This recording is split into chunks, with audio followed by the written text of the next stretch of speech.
Assalamualaikum warahmatullahi wabarakatuh. Pada materi kita hari ini, kita akan membahas mengenai keluarga awal kehidupan, di mana pada materi ini merupakan materi yang pertama pada kurikulum Merdeka IPS kelas 7. Selanjutnya kita akan membahas mengenai tujuan dari pembelajaran kita pada materi ini. Yang pertama yaitu siswa mampu mendeskripsikan sejarah asal-usul keluarga berdasarkan pengamatan di lingkungan sendiri. Kemudian yang kedua, menguraikan proses sosialisasi di lingkungan keluarga dan masyarakat.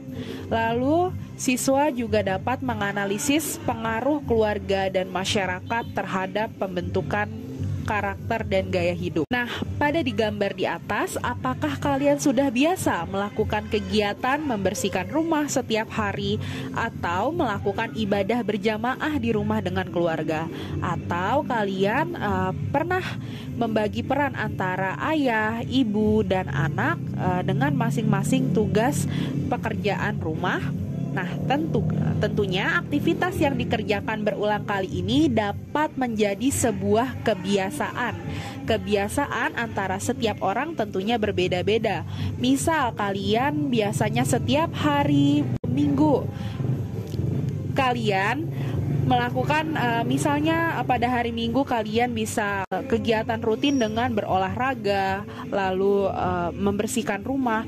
Nah, itu adalah salah satu contoh dari kerjaan yang berulang-ulang yang bisa menjadi sebuah kebiasaan. Nah, di sini kita bisa lihat antara di sini ada kita lihat di gambar ini adalah rumah antara penduduk di pedesaan dengan di perkotaan, dimana kalau misalnya di pedesaan anak-anak itu biasanya memiliki kebiasaan. Pada gambar di sini ada masyarakat Baduy, dimana anak-anak ini sudah diajarkan dari kecil mereka dengan belajar menenun. Nah, tentunya berbeda antara ruang dengan ruang yang ada di perumahan. Anak-anak ini kalau misalnya yang tinggal di perumahan, mereka biasanya setiap sore itu melakukan kegiatan bermain dengan lingkungan sekitar. Nah, perbedaan tersebut ini juga tergantung pada tempat atau kondisi wilayah antar ruang. Jadi kita di sini juga belajar tentang antar ruang, di mana setiap antar ruang itu memiliki perbedaan kebiasaan seperti itu. Selanjutnya di sini kita ketahui bahwa keluarga tempat kita tinggal bersama ini merupakan agen komunikasi dan interaksi sosial pertama dalam tumbuh kembang manusia. Sosialisasi mencakup proses pembelajaran mengenai nilai dan norma yang berlaku pada saat berinteraksi sehingga memunculkan kebiasaan dalam keluarga. Nah, seperti yang kita ketahui bahwa keluarga itu adalah pendidikan pertama bagi si anak. Makanya pengaruh tumbuh besar kembangnya anak itu dipengaruhi oleh peran dari keluarga. Nah, kini di sini kita bisa melihat kebiasaan menyapu halaman, aturan saat bermain dan beribadah, serta bentuk-bentuk kebiasaan kegiatan keseharian lainnya.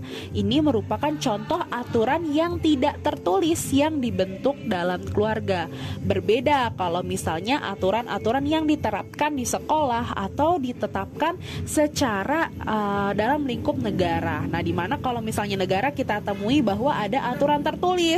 Seperti apa? Seperti misalnya adanya undang-undang yang mengatur norma hukum di lingkup negara. Tetapi kalau misalnya dalam lingkup keluarga itu biasanya pasti aturan tersebut dan kebiasaan tersebut berbentuk yang tidak tertulis. Sampai sini paham ya? Lanjut, kita akan mengetahui keberadaan diri dalam keluarga. Keluarga merupakan lingkungan pertama dan terdekat bagi sebagian besar kehidupan kita.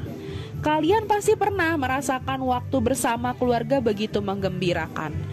Keluarga menjadi tempat untuk tumbuh dan berkembang yang disertai cinta dan kasih. Apakah kalian pernah mengingat momen-momen yang membahagiakan saat bersama keluarga?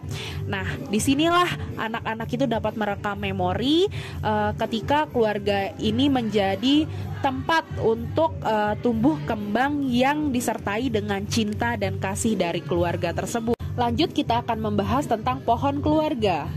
Di sini kita akan mengetahui gambar dari pohon keluarga. Nah, di sini kita akan mengetahui bagaimana sih silsilah dalam keluarga kalian. Apakah kalian tahu silsilah dari keluarga? Siapa itu nenek kalian? Siapa itu buyut kalian? Siapa kakek kalian? Nah, kita akan membahas nih, dari sini kita akan mengetahui asal usul dari keluarga. Sebelum kita mengetahui sejarah secara luas, kita harus mengetahui sejarah di dalam keluarga kita.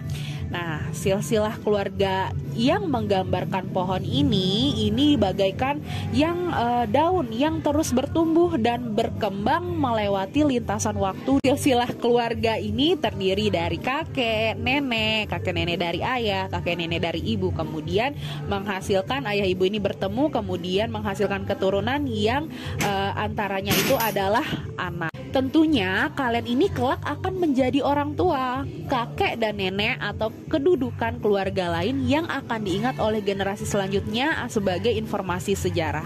Artinya kita akan menjadi sejarah juga nih bagi generasi selanjutnya. Peristiwa keluarga yang terjadi di masa lalu dapat diamati masa sekarang dengan melihat jejak-jejaknya seperti kebiasaan, norma, dan benda-benda peninggalan ini. Apakah kalian di dalam keluarga itu pernah melihat bukti-bukti benda sejarah dalam keluarga, seperti misalnya foto keluarga, kemudian juga ada aturan-aturan yang tidak tertulis, aturan atau kebiasaan yang sudah diterapkan dari sejak dini. Nah, ini merupakan juga sejarah yang tentunya bukan hanya diterapkan pada saat ini, tentunya itu sudah diterapkan oleh generasi-generasi sebelumnya. Nah, dalam silsilah keluarga ini juga menggambarkan keterkaitan antara.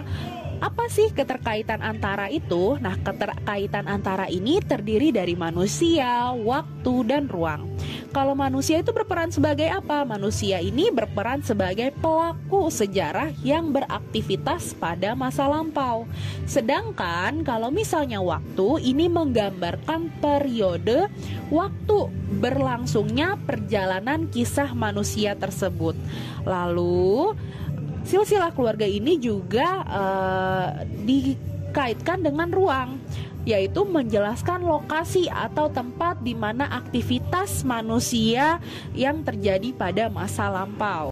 Nah, di sini kita bisa lihat melalui silsilah keluarga tersebut, ini dapat memberikan inspirasi, renungan, ataupun keinginan kelak kalian rencanakan dan perlu diwujudkan.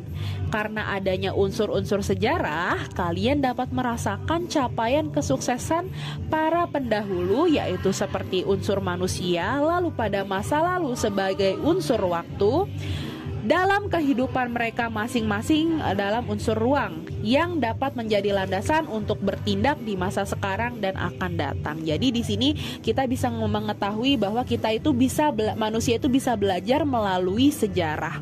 Sejarah yang pernah dilakukan pada masa lampau, kesalahan-kesalahan pada masa lampau itu diharapkan bisa diperbaiki pada masa sekarang untuk masa selanjutnya yang akan lebih baik, seperti itu.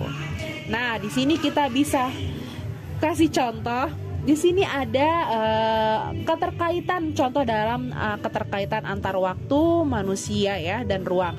Di mana manusia ini seperti contohnya yaitu seorang proklamator, yaitu Insinyur Soekarno. Nah, dalam hal ini adalah sejarah negara Indonesia. Lalu pada waktunya itu tepatnya terjadi pada 17 Agustus 1945, dan ruangnya itu terjadi di mana di tempat kediaman Soekarno di Jalan Pegangsaan Timur nomor 56 Jakarta Pusat. Oke, selesai untuk materi kita hari ini. Sampai sini sudah paham ya? Terima kasih. Assalamualaikum warahmatullahi wabarakatuh.